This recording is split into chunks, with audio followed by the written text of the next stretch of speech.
Hello, Cintia. How are you today? I'm good, thank you. Good. Now we start with the interview. Okay. Please tell me about yourself. Good afternoon. My name is Cintia Lopez. I am an industrial engineer with over 15 years of experience. In my current position, I am a supplier quality manager for Caterpillar, and under my responsibilities are the 5 facilities located at Monterrey area. My team is conformed by 11 supplier quality engineers who provide services to the facility and manage around 600 suppliers. One of my key objectives as a supplier quality manager is to provide an improvement plan on the performance of the suppliers. We focus first on delivery and then to quality, but both of the metrics are very important for our company. The activity that I think has helped the most this year to the managing of the team was the implementation of a KPI, the key performance indicator, through Power BI platform. I was able to include in that platform supplier metrics related to quality, which are mainly PPMs, the non-conforming material, the corrective action request, the cost on our scrap provide or scrap coming from supplier issues, and return material. So basically, all of the metrics that are that are core from our supplier quality engineers role are within this platform. So that helps them managing their daily activities, and that also gives me a perspective or an overview of where are the opportunities, which suppliers are the ones that are impacting with poor performance to the facilities. So those are the ones that are I put on the top of the list for an improvement plan, and that is something that I do on my yearly planning. But we also have a 5-year strategy where we go deeper into which suppliers are core for our business and that we want to maintain and that we want to keep growing them through training process, auditing process, and quick projects on a monthly basis. So we will have different activities depending on the type of supplier and where are they located on the results. Now, please tell me about a difficult decision you have made on the last year. Okay, so I think this year has been difficult for a lot of companies, and my company was not the exception. With the COVID, some of the volumes of the facilities were down, basically because our customers were also shutting down for a period of time due to the pandemic situation. So I had to fire one of my employees, and even if I definitely understood why that decision had to be taken, those type of conversations are always difficult to have. And so what I did with that situation is that I prepared myself with ahead of time with the conversation structure. Plus, I also anticipated some of the questions that this employee could have at a time. So with that strategy, I was able to give him in this case a clear message. And even if it was a difficult conversation, the result was a good reception from the employee. Please give us an example of a work situation where you had to deal with a conflict either with a customer or a coworker. Tell us how you handle it. Okay, so as part of our strategy this year, we want to have our common goals agreement with the suppliers. We started this activity, which I was leading, with some of our key suppliers. And the main objective of this was to put in white and black the expectation from our internal customers, which are the facilities, to our suppliers. So we had quality, velocity, and cost expectation for them. So with these protections also comes the some penalties if they were not meeting the goals or the objectives. So with the first supplier that we started having these conversations, I think every time that we talk about cost, the conversations are difficult to handle. But in this time, I think the response or the feedback from the supplier was not positive. So at the end, we couldn't get to an agreement on the first try. So what I did is I went back and reordered our presentation or our document to provide a sequence that kind of gives a better idea on the win-win situation that we wanted to present. So we actually wanted to bring expectations, again as I mentioned, per each of the factors, quality, velocity, and cost.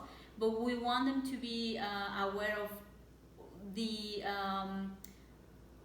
current results that they were having and how they were really close to get those, and we were also providing support for them to achieve those goals together. So in this second time, I reordered not just the document but also the speech. We were able to get more examples on the table, and at the end the result was on an agreement and a signature of those documents. Can you identify a work-related situation where you recognized a problem and initiated some action to correct the problem? Yes, so when I started this position, my first activity was to have an interview with each of the team members of the supplier quality team. And under these interviews, I wanted to understand the current process and the activities that they were doing in different frequencies, so like daily, weekly activities, and monthly activities. From those conversations, I identified that one of the activities of the supplier quality engineer was to recover the charges of the scrap with the suppliers. So this process was very time consuming, as the supplier quality engineer had to constantly follow up with suppliers to ask or asking them for a credit memo. This was something that happens after the supplier gives a disposition on a rejection or a non-conforming material to the supplier. Once the supplier responds back to the supplier quality engineer, the supplier quality engineer was asking for this credit memo to be able to recover that within the next or at least within the same month.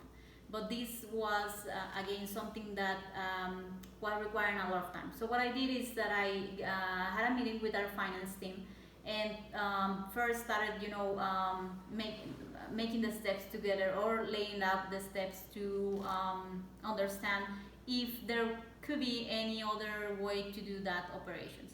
So at the end, we found a way to eliminate that step, and instead of asking a supplier for the credit memo, we were just using the disposition that the supplier was giving us through the NCM module or non-conforming material module, and that was actually the authorization that we were using to recover that cost. So that was a problem that I identified when I started with this role, and I was able to put a solution to it in the next, I think the time frame was under no more than 3 months, because this activity had to or required a communication plan as well, so we had to go back with the suppliers and teach them the new process. Okay. Why do you want to leave your current job? So I have been on the same industry for almost 10 years now. So I am a person that is always seeking for continuous learning. So I am very interested to know different industries, and I am aware that the gas and oil industry, it is a really important one in Calgary. So that's something that it is really interesting for me. I know that it could represent a challenge, but as well I am very positive that all of my background from working with suppliers from a variety of segments such as castings, glasses, electronics, and some others that will provide me with a good understanding of the position, and it puts me in a good spot for contributing to the company. And also it will be very important for me to understand, as I mentioned, how does another industry works. Can you describe a group situation where you were the only person with an opposing viewpoint, and how do you handle it? Yes, so back in the time when I was a black belt, a project leader, one of my peers presented a project or a proposal that had the objective of removing the benefits of a scholarship for the employees. This was definitely a cost reduction project, and it was accepted by everyone except me. And one of the reasons why is that I thought we were not seeing the entire picture by doing so. I thought that if we remove those benefits to the employees, we could have drop downs on efficiency numbers and also on commitment numbers. Unfortunately, not. Those are some KPIs that we don't usually relate to cost. It is more just as an environmental KPI. So what I did instead is I work on a second proposal where instead of removing those benefits to the employees, I was keeping those benefits but adding some rules to it. So any employee that was gonna get those benefits had to work on at least one process improvement project through the period of the scholarship. And with that strategy, we were covering some of the costs. Plus, I was able to put some numbers together into what happens when we drop down efficiency and what happens when the employees are not as committed as we want them to be. So with those two elements, I was able to get the same team that was, or the same group that was working and approving the first proposal to approve this proposal, including, my peer who was presenting that in the first place. Why should we hire you?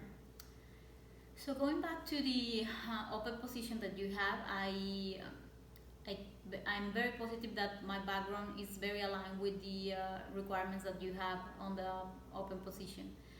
My experience working with suppliers and seeking for continuous improvement and having or collected the voice of the customer, which are my internal customers, the facilities, and leveraging the support with the category has given me the opportunity to get the performance of the suppliers to the next level.